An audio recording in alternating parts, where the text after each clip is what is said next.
That's what you have to do. So it's yeah. I mean, I brought it up because I just don't want to see it. I don't ever want to see someone get hurt or on something like that. And if there's a way we can prevent it, if we're already going to be doing things, if we can just have that in the thoughts of the people designing the racetracks, then that's got to be good. It's worth saying something.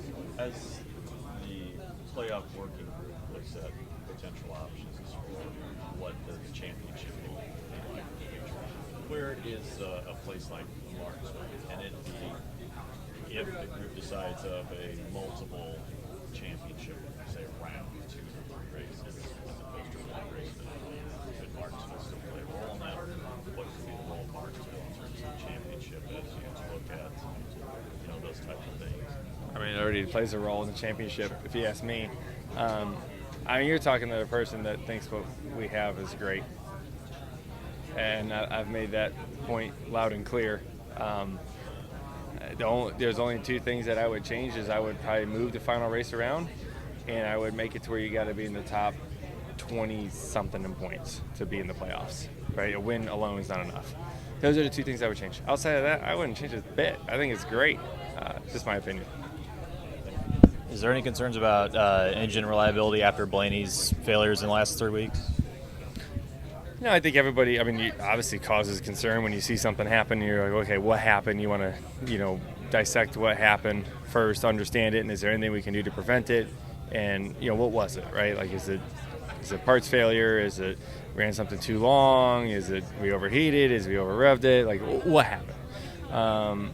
Once you understand that stuff, then you kind of go on. So, I'm not here to publicize what happened, but that's just kind of how you do it. So once you understand it, you can just fix it. And still looking for your first top 10, but is there at least a silver lining in that you guys have a bunch of speed and those finishes should be coming as long as you keep this up? Yeah, I mean, I think as a team, like we look at more metrics than just the finish, and when you look at some of those, whether stage points or laps led or just raw speed, we're not far off from that. We've had some weird stuff happen. Thank you. Remember getting your first Darlington stripe, and what was your reaction? Well, I guess the preference, I haven't ever been to Darlington and not hit the wall, so that's, I guess not one time is more memorable than the other, I guess.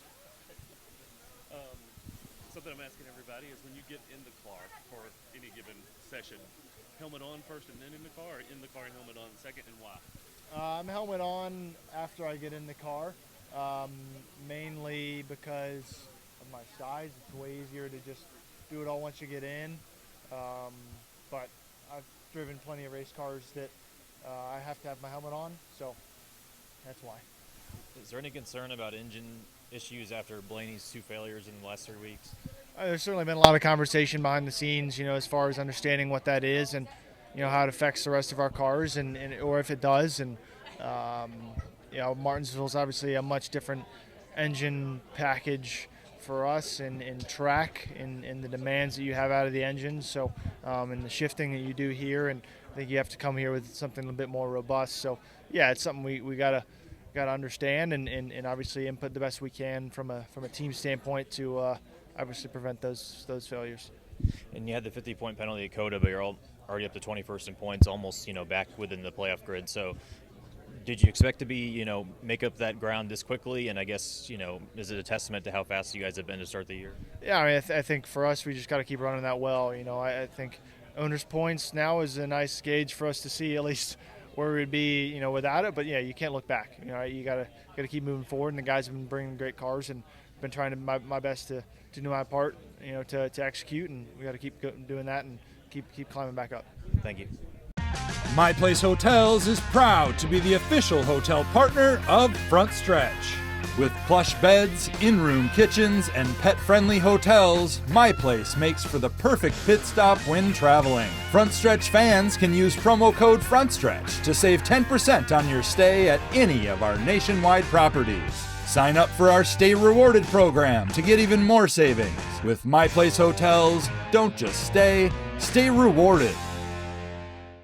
Steven Stump of FrontStretch.com here. Come back for more great racing videos, and if you like us, don't forget to hit that subscribe button.